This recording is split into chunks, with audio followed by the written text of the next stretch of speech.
طه ما أنزلنا عليك القرآن لتشقى إلا تذكرة لمن يخشى تنزيلا ممن خلق الأرض والسماوات العلى الرحمن على العرش استوى له ما في السماوات وما في الأرض وما بينهما وما تحت الثرى وإن تجهر بالقول فإنه يعلم السر وأخفى الله لا إله إلا هو له الأسماء الحسنى وهل أتاك حديث موسى إذ رأى نارا فقال لأهلهم كثوا إني آنست نارا لعلي آتيكم منها بقبس أو أجد على النار هدى فلما أتاها نودي يا موسى إني أنا ربك فاخلع نعليك إنك بالوادي المقدس طوى وأنا اخترتك فاستمع لما يوحى إنني أنا الله لا إله إلا أنا فاعبدني وأقم الصلاة لذكري إن الساعة آتية أكاد أخفيها لتجزى كل نفس بما تسعى فلا يصدنك عنها من لا يؤمن بها واتبع هواه فتردى وما تلك بيمينك يا موسى قال هي عصاي أتوكأ عليها وأهش بها على غنمي ولي فيها مآرب أخرى قال ألقها يا موسى فألقاها فإذا هي حية تسعى قال خذها ولا تخف سنعيدها سيرتها الأولى واضمم يدك إلى جناحك تخرج بيضاء من غير سوء آية أخرى لنريك من آياتنا الكبرى اذهب إلى فرعون إنه طغى قال رب اشرح لي صدري ويسر لي أمري واحلل عقدة من لساني يفقه قولي واجعل لي وزيرا من أهلي هارون أخي أشدد به أزري وأشركه في أمري كي نسبحك كثيرا ونذكرك كثيرا إنك كنت بنا بصيرا قال قد أوتيت سؤلك يا موسى ولقد مننا عليك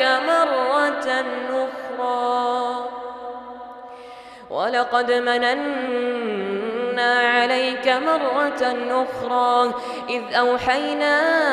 إلى أمك ما يوحى أن اقذفيه في التابوت فاقذفيه في اليم فليلقه اليم بالساحل يأخذ عدو لي وعدو له وألقيت عليك محبة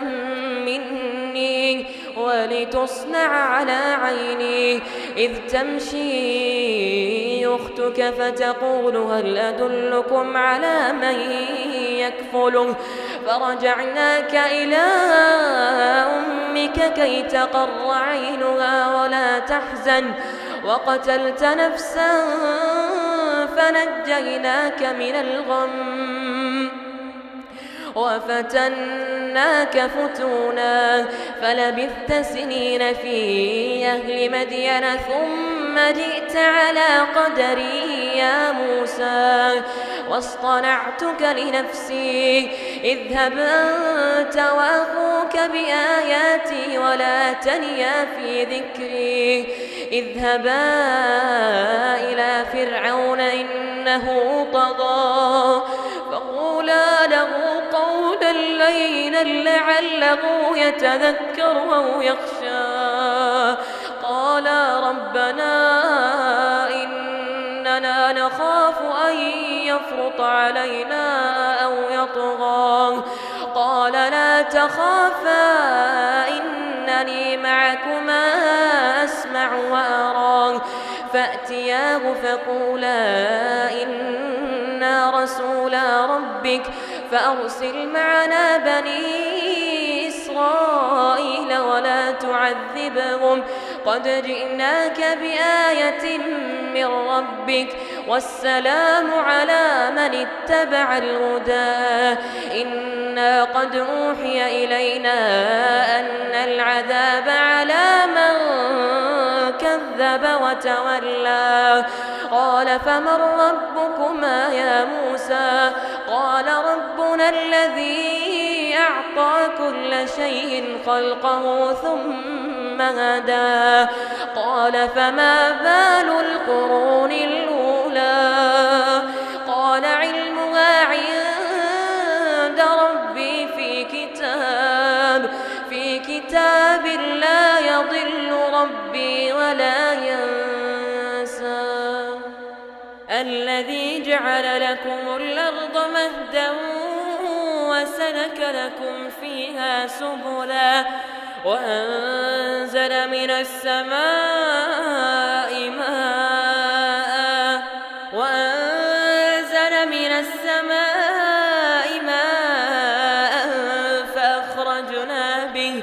فأخرجنا به أزواجا من نبات شتى كلوا وارعوا أنعامكم إن في ذلك لآيات لأولي النهى منها خلقناكم وفيها نعيدكم ومنها نخرجكم تارة أخرى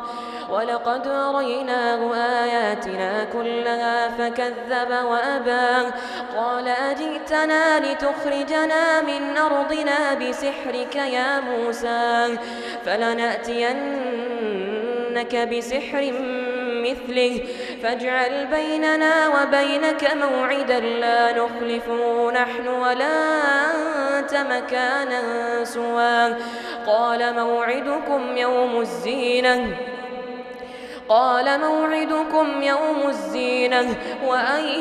يحشر الناس ضحى فتولى فرعون فجمع كيده ثم أتى قال لهم موسى ويلكم لا تفتروا على الله كذبا فيسحتكم بعذاب وقد خاب من افترى فتنازعوا أمرهم بينهم وأسروا النجوى قالوا إن هذان لساحران يريدان أن يخرجاكم من أرضكم بسحرهما ويذهبا بطريقتكم المثلى فأجمعوا كيدكم ثم أتوا صفا وقد أفلح اليوم من استعلى قالوا يا موسى إما أن تلقي وإما أن نكون أول من ألقى قال بل ألقوا فإذا حبالهم وعصيهم يخيل إليه من سحرهم أنها تسعى فأوجس في نفسه خيفة موسى قلنا لا تخف إنك أنت الأعلى وألق ما في يمينك تلقف ما صنعوا إنما صنعوا كيد ساحر ولا يفلح الساحر حيث أتى فألقي السحرة سجدا قالوا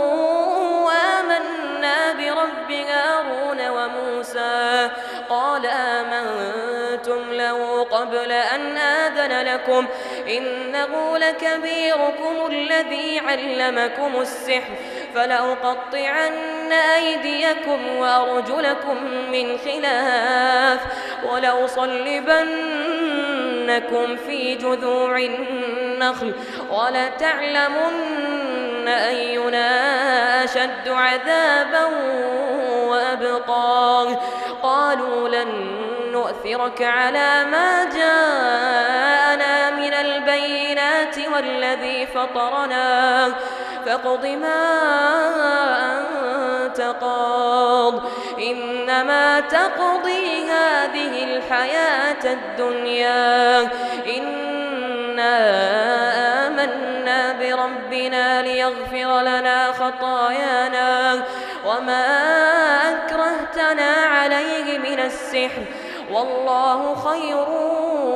وأبقى. إنه من يأت ربه مجرما فإن له جهنم لا يموت فيها ولا يحيا ومن يأته مؤمنا قد عمل الصالحات فأولئك لهم الدرجات العلى جنات عدن تجري من تحتها الأنهار خالدين فيها وذلك جزاء من تزكى. ولقد أوحينا إلى موسى أن أسر بعبادي فاضرب لهم طريقا في البحر يبسا لا تخاف دركا ولا تخشى فأتبعهم فرعون بجنوده فغشيهم من اليم ما غشيهم وأضل فرعون قومه وما غدا. يا بني إسرائيل قد أنجيناكم من عدوكم وواعدناكم جانب الطور الأيمن ونزلنا عليكم المن والسلوى كلوا من طيبات ما رزقناكم ولا تطغوا فيه فيحل عليكم غضبي ومن يحلل عليه غضبي فقد هوى وإني لغفار لمن تاب وآمن وعمل صالحا ثم اهتدى. وما أعجلك عن قومك يا موسى قال هم أولئك على آثاري وعجلت إليك رب لترضى. قال فإنا قد فتنا قومك من بعدك وأضلهم السامري فرجع موسى إلى قومه غضبان آسفا قال يا قوم ألم يعدكم ربكم وعدا حسنا أفطال عليكم العهد أم أردتم أن يحل عليكم غضب من ربكم فأخلفتم موعدي. قالوا ما أخلفنا موعدك بملكنا ولكننا حملنا أوزارا من زينة القوم فقذفناها فكذلك ألقى السامري فأخرج لهم عجلا جسدا له خوار فقالوا هذا إلهكم وإله موسى فنسي أفلا يرون ألا يرجع إليهم قولا ولا يملك لهم ضرا ولا نفعا. ولقد قال لهم هارون من قبل يا قوم إنا ما فتنتم به وإن ربكم الرحمن فاتبعوني وأطيعوا أمري. قالوا لن نبرح عليه عاكفين حتى يرجع إلينا موسى. قال يا هارون ما منعك إذ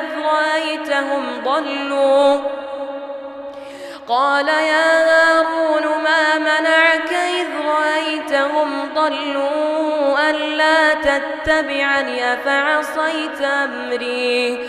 قال يا ابن أم لا تأخذ بلحيتي ولا برأسي إني خشيت أن تقول فرقت بين بني إسرائيل ولم ترقب قولي. قال فما خطبك يا سامري؟ قال بصرت بما لم تبصروا به فقبضت قبضة من أثر الرسول فنبذتها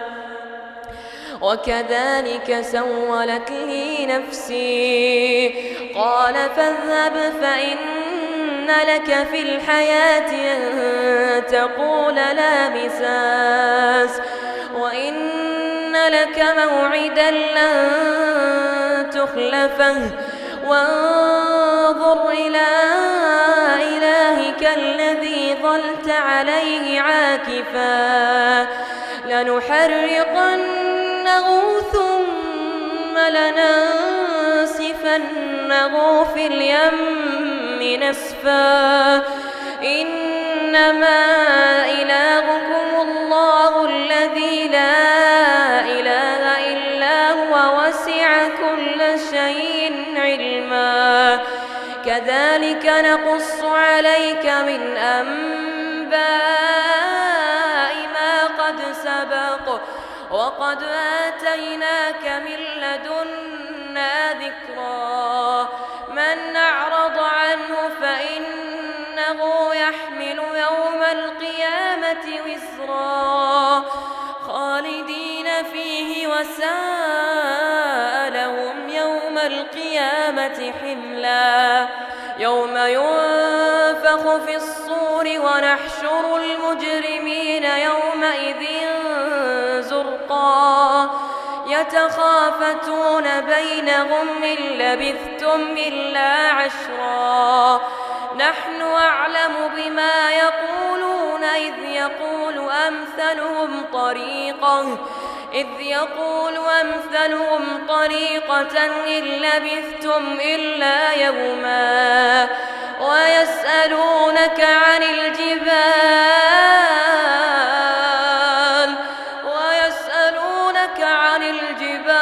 فقل ينسفها ربي نسفا فيذرها قاعا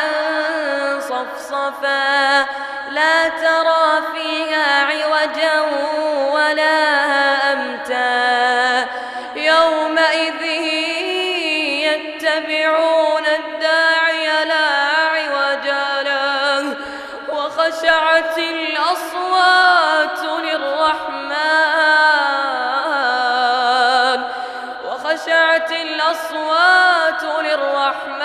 فلا تسمع إلا همسا يومئذ لا تنفع الشفاعة إلا من أذن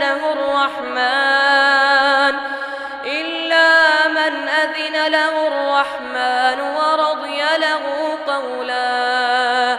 يعلم ما بين أيديهم وما خلفهم ولا يحيطون به علما وعنت الوجوه للحي القيوم وقد خاب من حمل ظلما وعنت الوجوه للحي القيوم وقد خاب من حمل ظلما ومن يعمل من الصالحات وهو مؤمن فلا يخاف ظلما ولا هضما وكذلك أنزلناه قرآنا عربيا وصرفنا فيه من الوعيد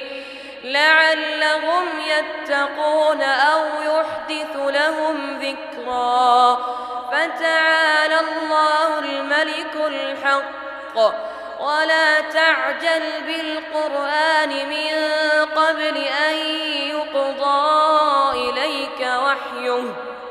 وقل رب زدني علما ولقد عهدنا إلى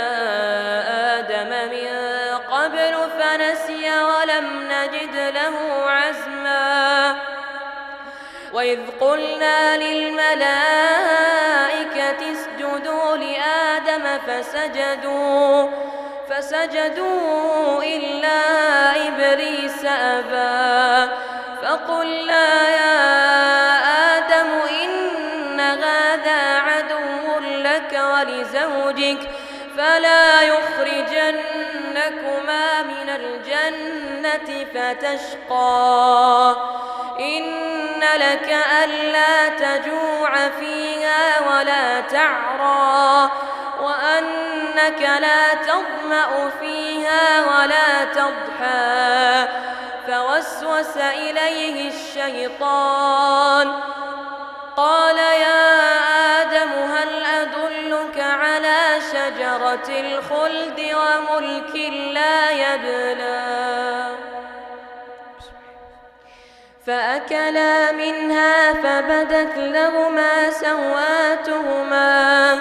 وطفقا يخصفان عليهما من ورق الجنة وعصى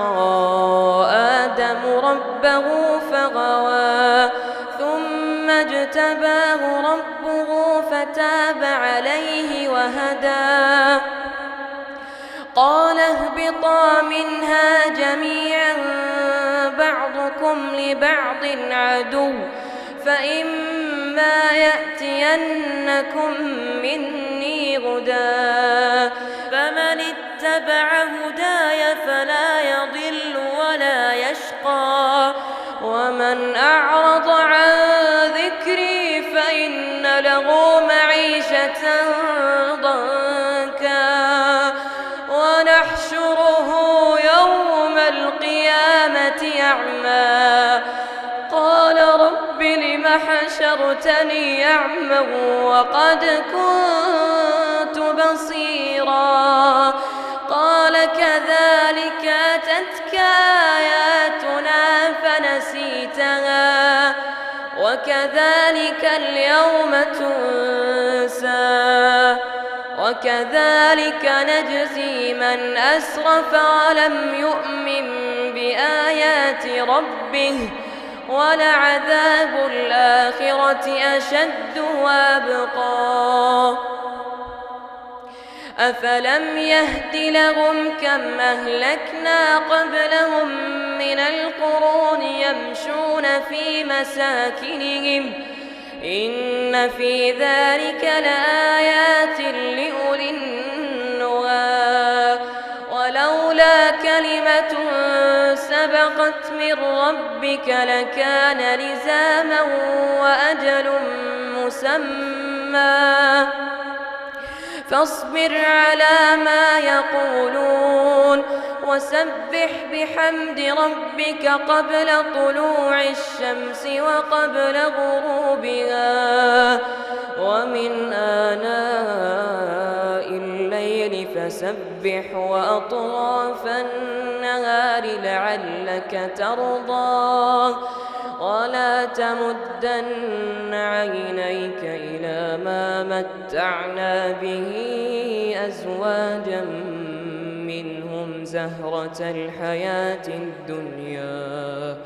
زهرة الحياة الدنيا لنفتنهم فيه ورزق ربك خير